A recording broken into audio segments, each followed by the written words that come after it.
Hello guys, good morning. Dito kami ngayon sa palengke, dito lang sa Cubao. Ito yung shop na paborito namin bilhan kasi nakaka-discount kami dito. Saka lahat ng isdaan dito. Ayan si Master Corix. Bibili kami ng hipon. Ayan. Napakarami dito ng seafoods. Ayan, may pusit, mayroong mga halaan, hipon. Ito yung mahal na seafoods. Lobster. Hindi ko lang kung tawag sa ito.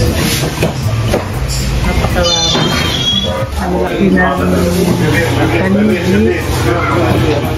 Tapos na kami magpalinis ng isda. Libre linis dito.